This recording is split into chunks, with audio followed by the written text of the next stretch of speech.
New York, London, or Los Angeles. The fact that she is the most wanted woman in the world means that there is a high price on her head. Big-time fences like Sotheby's and Christie's this year auctioned off her cultural cast-offs.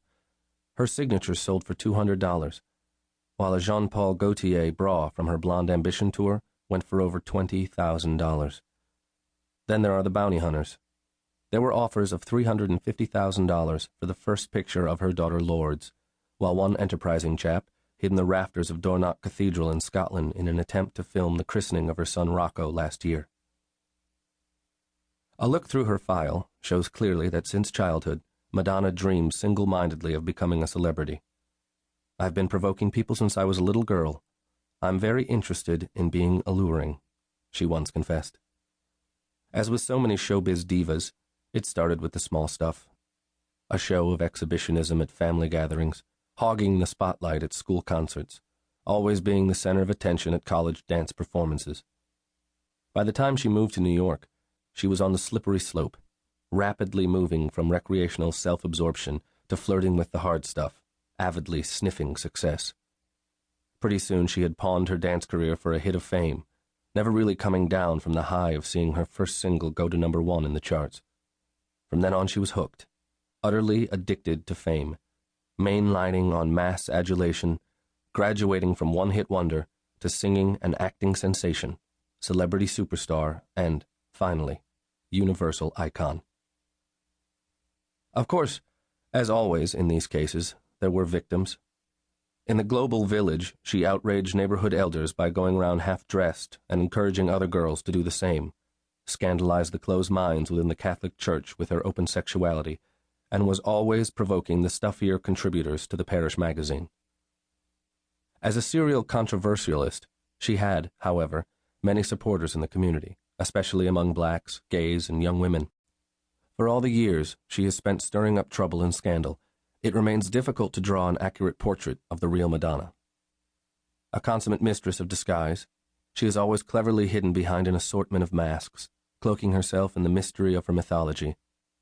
If she were a painting, she would be an abstract by Picasso, says one former lover, the rap star Vanilla Ice.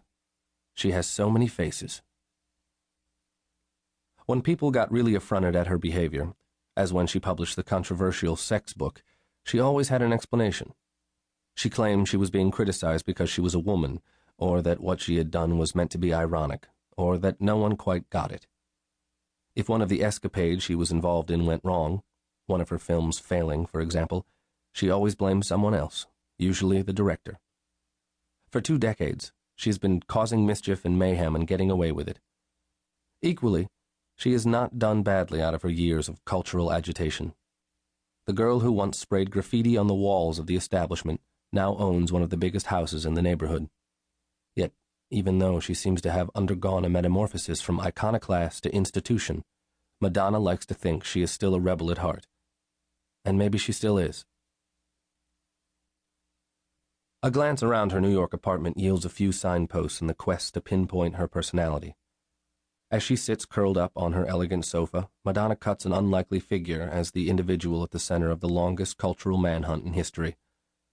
At 5 foot 4 1/2 inches tall, the half-inch is important to her. She is of average height, with striking, indeed mesmerizing hazel eyes, an insolent set to her mouth, a slight gap between her 2 front teeth, and fine alabaster skin. Her much-photographed face ranges in expression from sexy to intelligent, bored to amused, and every permutation in between, in a moment. Even though she may be casually dressed in $20 sweatpants from the discount chain Kmart and a pair of cheap flip-flops, she holds herself in a way that suggests command and control, that she is a woman used to being in charge of herself and others. A conversation merely reinforces that feeling. Madonna goes straight to the point, discarding the irrelevant and unfocused.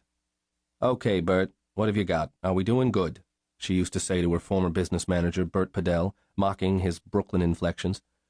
With no time for nor interest in small talk, she would get directly down to business, nibbling on a rice cake as she fired 1,000 questions at him. It is much the same in other encounters, pleasant, matter-of-fact, to the point.